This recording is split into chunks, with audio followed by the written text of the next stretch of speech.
स्वामी जी, मुझे भी सेवा में शामिल होने का मौका दीजिए। मेरा जीवन अब समाज के लिए है। जहां स्वार्थ की समाप्ति होती है, सेवा भाव वहीं से शुरू होता है। हर व्यक्ति को इसलिए चाहिए कि स्वार्थ लोलुप और भौतिकवाद के पीछे दौड़ती अपनी मध्यम वर्गीय मानसिकता को छोड़कर प्रभु में ध्यान लगाए। जब इन चीजों से वो मुक्त हो जाता है, तभी वो सच्ची सेवा कर सकता है। यदि आपने ये मन में ठान लिया है, तो निश्चित तौर पर प्रभु इसे स्वीकार करेंगे। ओम शांति शांति। जहां स्वार्थ खत्म होता है, वहीं से सेवा की शुरुआत होती है।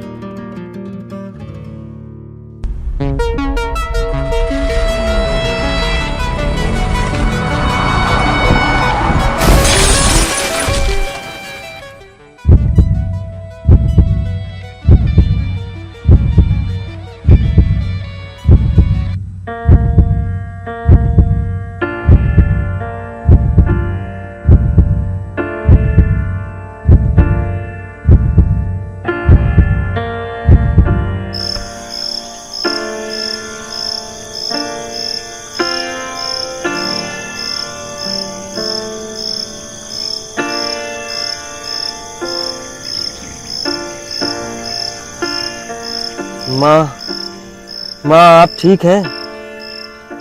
हाँ पुत्र। माँ, मुझे लगता है ये हमारी आखिरी रात है। अब हम बचेंगे नहीं। नहीं पुत्र, निराश नहीं होते हैं।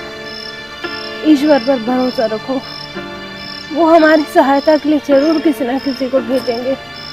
माँ, हम लोग जंगल में हैं, दूर दूर तक यहाँ कोई नहीं दिख रहा है। पुत्र, प्रभु पर भरोसा रखो, वो हमारी मदद के लिए जरूर किसी न किसी को भेजेंगे। वो हमारी सहायता जरूर करेंगे।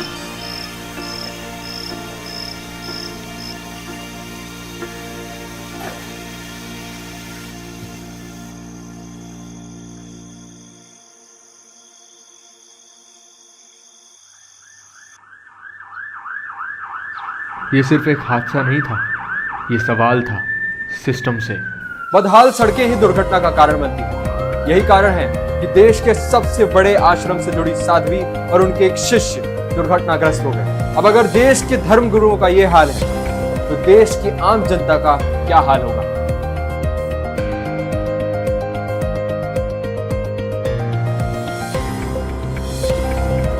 यहाँ ये बताना मुश्किल है कि गड्ढों में सड़क है या सड़क में गड्ढे। देखिए, आप देख सकते हैं यहाँ पे एक धर्म गुरु की गाड़ी का एक्सीडेंट हुआ है। सरकारें वादे तो खूब करती हैं, लेकिन क्या उसे निभाती हैं? कैमरामैन आदर्श के साथ अथर्व, SFM न्यूज, भोपाल। जब हादसा बड़ा हो तब सुर्खियां बनती हैं, लेकिन आम जनता तो हर रोज इन्हीं गड्ढों में अपनी उम्मीदें खोती है।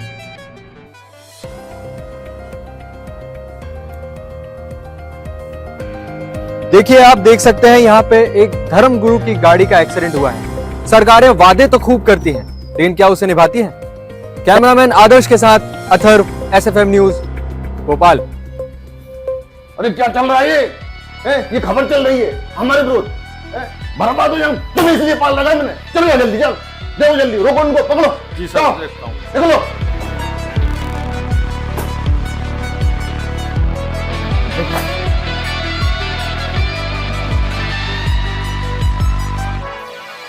सत्ता के लिए जनता नहीं, सिर्फ इमेज मायने रखती है।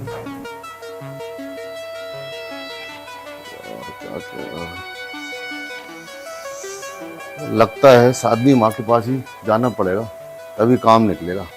ओए, गाड़ी निकालो, चलो चलो।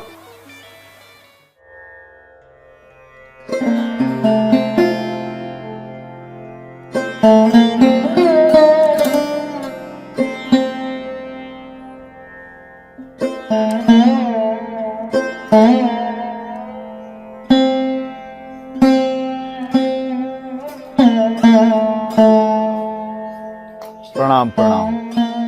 कैसे आना हुआ आपका? आपके दर्शन के लिए आया गुरुजी।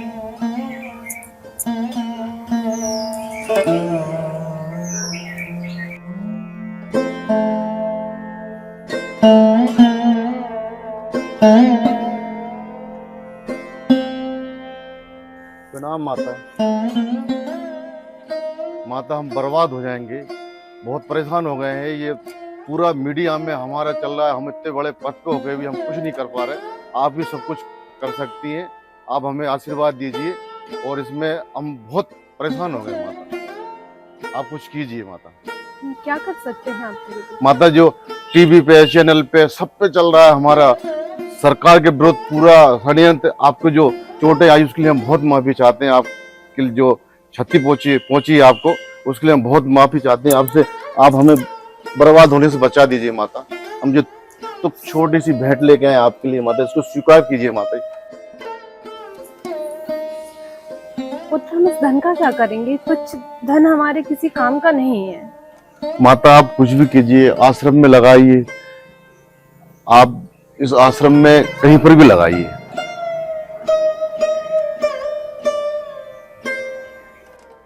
माता आशीर्वाद दीजिए माता।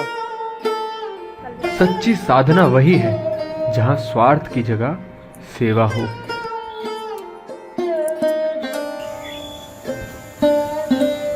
गुरुदेव, ये धन जनता का है, इसे समाज की सेवा के लिए लगाइए। आपके ये भाव देखकर अति प्रसन्नता हुई देवी।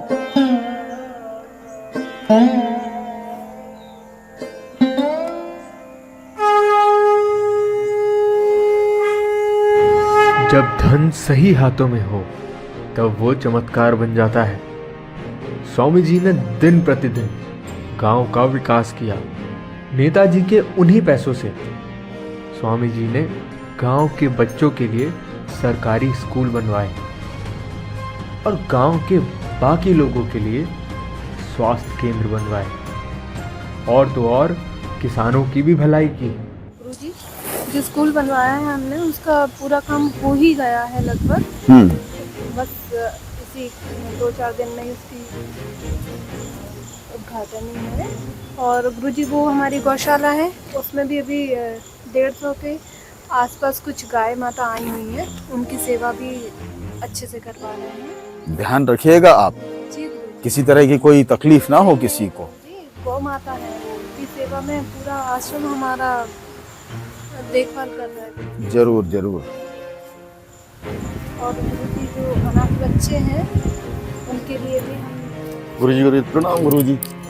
गुरुजी मेरी गलती थी, जो गलतियां मुझसे हो गई मैं उसको सुधार करना चाहता हूँ। मुझे आशीर्वाद दीजिए। जो गलतियां जो पूरी हो गई हैं इनको मैं ख़त्म करना चाहता हूँ, और बहुत आपका आशीर्वाद बना रहे। और जो भी काम होगा मैं अच्छा ही करूँगा। आप जो पहले जो मेरी गलती सब खत्म कर दूंगा मैं। मेरी सत्ता बचा लीजिए आप। देखिए, जो शुभ कार्य आपको करना था वो आपकी ही धनराशि से वो कार्य हमने कर दिया। जरा सोचिए, यह मासूम जनता, यह आम नागरिक क्या सोचकर आपको चुनाव जिताते हैं? यही कि आप उनका विकास करेंगे, उनका भला करेंगे। लेकिन उसी धन का अगर आप दुरुपयोग करते हैं तो वो पाप की श्रेणी में आता है। इस बात का ज्ञान आपको सबसे पहले होना चाहिए। इसलिए आपको ये चाहिए कि जनता का हित किसमें है, एक बार जनता की भी राय लें, क्योंकि जनता ने आपको अपना प्रतिनिधि चुना है। जी उसका दुरुपयोग करना कदाचित संभव नहीं है और आपको करना भी नहीं चाहिए। तो आगे से ऐसे कोई दुष्परिणाम सामने ना आए, इसके लिए आप सतर्क रहें। गुरुजी आप महान है। गुरुजी आप महान है। गुरुजी खुश रहिए। आइए। सच्ची सेवा और निस्वार्थ भाव से ही समाज बदलता है, बाकी सब क्षणभंगुर है।